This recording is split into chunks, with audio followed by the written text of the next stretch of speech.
Some emotions don't just visit, they move in. They build a home in your chest, sharpen their claws, and wait for the next trigger. Anger is like that. It doesn't knock, it kicks the door down. And once it's inside, it burns everything. But here's what the Stoics knew. You don't have to feed that fire. You don't have to argue with every slight or collapse under every unfair word. Marcus Aurelius said it simply, "You always own the option of having no opinion." Think about that. How many of your worst days weren't caused by events, but by how you judge them? That's the hidden power you've always had. Not to erase emotion, but to interrupt the spiral. Epictetus reminds us, it's not what happens to you, but how you react to it that matters. The world can scream, but your mind decides whether to echo or absorb. In this video, you'll learn 7 Stoic rules that will rewire how you deal with anger, not by suppressing it, but by exposing its illusions, controlling its fuel, and turning reaction into wisdom. If you've ever let rage cost you clarity, relationships, or peace, this might be the most important roadmap you see all year. Welcome to Stoic Philosophy Daily, where your story matters. Share your experience below. Every comment is a gift. We read with care, answer with heart, and treat your journey as our own. This is more than a channel. It's a daily practice, a circle of strength. And if anything in this resonates with you, please type it below. My peace is stronger than any anger. Let's start building the calm that cannot be shaken. 1. The event is neutral. The story is yours. A moment happens, and instantly we assign it meaning. Not just what occurred, but what it says about us, about them, about life. That meaning becomes the fire. The event is only a spark. The story you attach to it is the fuel. Most anger isn't born in reality. It's born in the mind's reflex to protect ego, pride, or a sense of control. Seneca said, "We are more often frightened than hurt, and we suffer more in imagination than in reality." The Stoics understood something subtle but powerful. The mind hates uncertainty, so the moment something unexpected happens, it rushes to fill the gap with interpretation. Someone cuts you off in traffic. Before the body even relaxes, the mind jumps in. They disrespected me. They don't care. People are selfish. Notice the pattern. The anger doesn't come from the car. It comes from the story your mind tells to justify the emotion. Marcus Aurelius reminds us, if you are distressed by anything external, the pain is not due to the thing itself, but to your estimate of it. And this you have the power to revoke at any moment. That sentence is not philosophy, it's leverage. Because the moment you see the story as optional, the emotional grip loosens. The nervous system begins to calm. The body follows the mind, and a simple question becomes a turning point. Am I angry because of what happened, or because of the meaning I assigned to it? Try this when you feel that surge. Don't rush to suppress it. Pause for 3 slow breaths. Those seconds interrupt the automatic loop between interpretation and reaction. Then gently reframe. Ask, what if this isn't about me at all? Most of the time, it isn't. Life collides with you. It doesn't target you. When you detach the story from the event, the emotion loses its authority. You're no longer fighting the world. You're regaining command of your inner space. Over time, this alters how anger is experienced in the body. What once felt overwhelming becomes lighter, shorter, less convincing. You stop being dragged by every trigger and start standing your ground, like a strong tree in the middle of a storm. The wind howls, the rain hits, but the roots hold. The storm moves on. Your strength remains. At Stoic Daily, we believe peace begins the moment you separate reality from interpretation. Drop this in the comments. No one controls my peace but me. 2. Expect flaws. Protect your peace. Imagine stepping into a thunderstorm without expecting rain.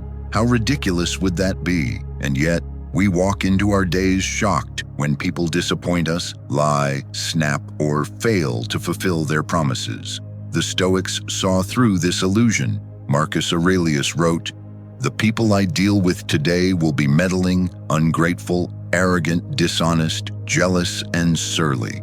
They are like this because they don't know good from evil." That wasn't pessimism, it was armor. Because if you start your day expecting perfection from others, you're not preparing for life. You're setting yourself up to bleed every time someone makes a mistake. But when you expect flaws, those flaws lose the power to pierce you. Think of it this way: a child spills milk. Do you rage? No. You expected the clumsiness. You correct, you clean, you move on. But when adults behave selfishly, we act as if they've betrayed some moral contract. We forget that immaturity isn't always tied to age. The real shift happens here. When you expect ignorance, arrogance, or even malice, you gain power over your own nervous system. Instead of the knee-jerk flush of anger, a gap appears, a pause. And in that pause, you can choose strength over reactivity. You can say to yourself, "This is no surprise, I trained for this." Try this. Every morning, repeat quietly, "Today I will meet impatience, rudeness, and ego, but none of it belongs to me." Watch what happens. You begin to build immunity. When someone cuts you off, speaks over you, or breaks their word, the sting fades quickly because your expectation has prepared your emotional shield. Seneca once said, "How much better to heal than to seek revenge from injury?" That doesn't mean you accept abuse. It means you don't let someone else's immaturity set your emotional tone. You respond with clarity. You walk away with grace. You set boundaries, not with fire, but with structure. Think of your peace like a lake. When someone throws a rock, do you want endless ripples or stillness that swallows the noise? People will bump into you like a crowd in a marketplace. They won't always say, "Sorry." But you don't need to carry each collision into your heart. When you stop expecting perfection, you stop being hostage to every offense. And when you're not surprised, you remain calm. That's not a weakness, that's mental strength. Marcus understood this. Expect flaws, and they lose their sting. You can too. At Stoic Daily, we believe calm isn't found in a perfect world.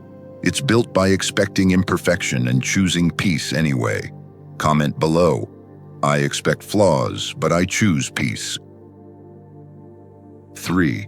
Rewire the voice that fuels the fire. Your mind is not a courtroom, it's a theater. And most of your suffering does not come from reality.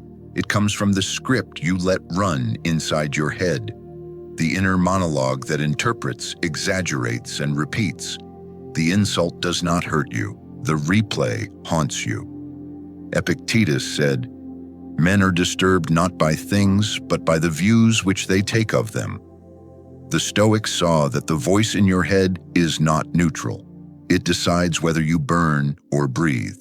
And unless you learn to direct it, it will hijack your peace and set your mind on fire. It starts small. Someone disrespects you. The voice kicks in. "They always do this to me. No one respects me. I don't deserve this." Suddenly, a moment becomes a wound. A comment becomes a narrative. A passing insult becomes a storm. But here's the truth. The pain isn't in what happened. It's in what you told yourself about it. And here's where the spiral begins. That voice isn't just reacting, it's rebuilding your identity around a wound. It's like taking a single drop of venom and mixing it into every glass of water you drink. Over time, what could have been shrugged off now colors your entire worldview. You begin anticipating betrayal. You overinterpret silence. You replay moments with a microscope, searching for proof that the world is against you. This is how your mind quietly becomes your own worst enemy, not because of reality, but because of repetition. So what's the way out? You change the script, line by line. Try this. The next time anger rises, catch the first thought. that initial spike. They made me feel small. Pause it. Name it for what it is. Judgment, not a fact. Then interrupt the loop. Replace "they hurt me" with "I control how I respond, and that is my power." It feels small at first, like whispering against thunder, but repetition rewires instinct. Seneca warned, "We suffer more often in imagination than in reality." That imagination speaks through your inner voice, and most people let that voice speak like a tyrant. But you can train it to talk like a guide. Don't let your mind punish you for being human. Instead, ask, "Is this helping me? What would I say to a friend in this moment?" The more you question your mental script, the more space you create for reason. End each day with a simple review. Where did I let my thoughts turn pain into poison? Reframe those moments, rewrite them like Marcus Aurelius rewrote his mind in the pages of Meditations. You're not writing for anyone else. You're rewriting your freedom, because at the end of the day, nothing outside you can break your peace unless your mind agrees to it. And as Epictetus said, "You may fetter my leg, but not even Zeus himself has the power to break my freedom of choice." At Stoic Daily, we believe the most powerful voice in your life should be the one that brings you back to clarity. Train that voice. Choose peace. 4. Master the power of the pause. Picture your emotions like wild horses at the edge of a cliff. One wrong move, one knee-jerk reaction, and everything plunges into chaos. But what if, right before the stampede, you had the strength to hold the reins simply? That's what the Stoics trained for, not to feel nothing, but to choose when and how to respond. Viktor Frankl, though not a Stoic, said it best. Between stimulus and response, there is a space. In that space is our power to choose our response.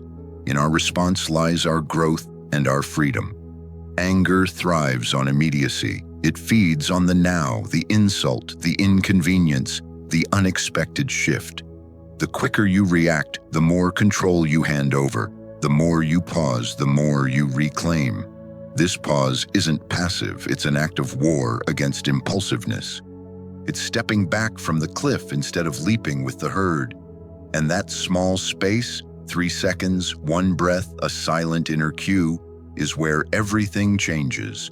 You stop being a puppet of the moment and become the author of your response. You don't slam the horn. You don't fire off the text. You breathe, you assess, you choose. Try this. Next time your pulse rises, say nothing. Breathe in slowly. Let your exhale be the sound of restraint. Whisper to yourself, "This is just noise. I won't hand them my peace." At first, your body will protest. Your ego will scream for retaliation. But stay with the breath. In that gap, you'll feel a strange new strength. Calm clarity taking the wheel. Seneca reminded us, the greatest remedy for anger is delay. Why? Because anger burns hottest when fresh. Give it space, and it dies out like a flame without fuel. Start with micro moments. Pause when someone speaks over you, when plans change, when traffic stalls. These small pauses are your mental push-ups, training you for the storms ahead. And when the real test comes, the betrayal, the insult, the moment everyone expects you to explode, you won't. You'll pause, you'll rise, and they'll realize this one cannot be broken by reflex. At Stoic Daily, we believe that true power isn't found in the loudest reaction. It's found in the quiet moment where you choose peace over performance. Comment below, "I breathe, therefore I lead." 5. The insult is not yours to carry. Imagine walking through a crowded street and someone hands you a bag full of garbage. Do you carry it home? Do you hold it to your chest and examine its contents? Or do you drop it immediately knowing it's not yours to take? That's exactly what an insult is, a bag of emotional waste someone's trying to hand you. And most people hold on to it, open it, replay it. But the Stoics taught us differently. Epictetus said, "If someone speaks badly of you, remember that they do so because they think it right." That means their judgment reflects them, not you. What we often mistake as personal attacks are simply projections. A bitter person will spit bitterness. An insecure person will mock confidence. A loud person will try to drown out your silence. Their insults are reflections of their inner state, not evaluations of your worth. The real suffering doesn't come from their words. It comes from you accepting them. You suffer first when they speak and suffer again when you replay it. But you have the power to pause the loop, to say, "This isn't mine." Seneca said, "A man who suffers before it is necessary suffers more than is necessary." Try this. Next time someone insults you, online, at work, or even from someone close, pause. Don't defend. Don't explain. Instead, breathe and ask, what does this reveal about them, not me? In that moment, their words lose weight. The arrow bends before it hits. Marcus Aurelius reminded himself, choose not to be harmed, and you won't feel harmed. Don't feel harmed, and you haven't been. The insult only sticks if you let it stick. Let it fall to the floor like a stone thrown in a river. Let the ripples fade. Picture your self-worth like a diamond. If someone calls it worthless, does its value drop? Of course not. Why treat yourself differently? Your value doesn't move with someone else's opinion. Their judgment is not your reality. And when in doubt, respond with silence. Not because you're weak, but because you're free. The more you say nothing, the louder your dignity becomes. Let them wonder why you didn't flinch. Let them sit in the echo of their own insult. At Stoic Daily, we believe the moment you stop picking up what isn't yours, you become untouchable. Comment below, "Their words are not my burden," and let that be your shield from now on. 6. Drop the weight before it poisons you. Most people think anger fades on its own. It doesn't. It settles. It sinks in. It waits. Seneca warned us clearly, anger, if not restrained, is frequently more hurtful to us than the injury that provokes it. The moment itself may last seconds, but the mind can stretch it into days, weeks, even years. That's how anger turns from a reaction into a prison. The Stoics saw this for what it truly is, self-inflicted suffering. The event happened once, but every replay, every late-night argument you have in your head, every imagined comeback makes you relive it again and again. What should have been a scratch becomes a wound that never closes because you keep touching it. Picture anger like a burning coal in your hand. You didn't light it, you didn't choose it, but you are choosing to keep holding it. And while you think you're punishing the one who wronged you, you're the only one getting burned. Marcus Aurelius reminded himself, "The best revenge is not to be like your enemy." The longer you cling to anger, the more you become what hurt you in the first place. Letting go is not a weakness. It's separation. It's deciding that their behavior will not live rent-free inside your mind. The shift begins with honesty. Name the weight. Say to yourself, "I am carrying this anger." Many people disguise it as righteousness or justice, but clarity begins the moment you stop lying to yourself. The Stoics spoke of the first wound and the second. The first wound is what someone does to you. The second wound is what you do to yourself by holding on to it. Ask yourself this plainly: why should I keep suffering for something that already happened? The moment you refuse the second wound, you reclaim control. Try this. When anger resurfaces, please don't argue with it. Don't analyze it endlessly. Visualize it. See it as a heavy stone in your palm. Feel the tension in your hand. Then slowly open your fingers and let it drop. Say, "It happened. It's over. I will not relive it." Notice the subtle shift in your body. The shoulders loosen. The breath deepens. the mind clears. That is released in real time. Shift your energy forward. If there is something you can fix, fix it. If not, accept it and move on. Anger that has nowhere to go turns inward. Purposeful action drains it of fuel. This is how pain becomes strength instead of poison. Marcus Aurelius wrote, "You could leave life right now. Let that determine what you do and say and think." If tonight were your last night, would you spend it gripping bitterness, or would you release it and return to the only place peace ever exists, the present moment? At Stoic Daily, we believe freedom begins the moment you stop carrying what harms you. Drop this in the comments. I release what no longer serves me. 7. The obstacle is the mentor. Life doesn't whisper its lessons. It throws them in your path like stone walls. A delay that breaks your rhythm, a betrayal that rips your trust, a failure that dents your pride. Most people look at these and ask, "Why me?" The Stoic asks, "What now?" Marcus Aurelius wrote, "The impediment to action advances action. What stands in the way becomes the way." That wasn't poetic fluff. That was survival. For him, war, plague, and political backstabbing weren't excuses. They were invitations to build patience, courage, and clarity. Seneca said, "Difficulties strengthen the mind, as labor does the body." Obstacles don't interrupt your path. They are your path. Your frustration is your training ground. Your disappointment is your initiation. Your setback is the classroom. If you have never been disrespected, how would you develop patience?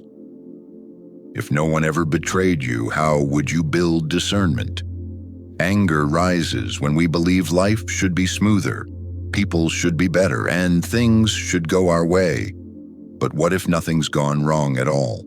What if this challenge is the exact weight your character needed to lift today? Try this. The next time life punches you in the chest, don't collapse. Pause and ask, what lesson is trying to break through here? Maybe your delayed flight is teaching acceptance. Maybe that harsh criticism is sharpening your humility. Perhaps that lost opportunity is protecting your long-term path. You don't have to like the hardship, but you do have to listen to it. And when you start listening, you stop resenting. When you stop resenting, you stop burning with anger. In that shift, your life changes from random suffering to deliberate growth. At Stoic Daily, we believe every obstacle is a disguised mentor. Comment below, I turn setbacks into strength. The calm that cannot be taken. So the next time you feel anger rising, ask yourself, is this reality or just a memory or story I'm clinging to?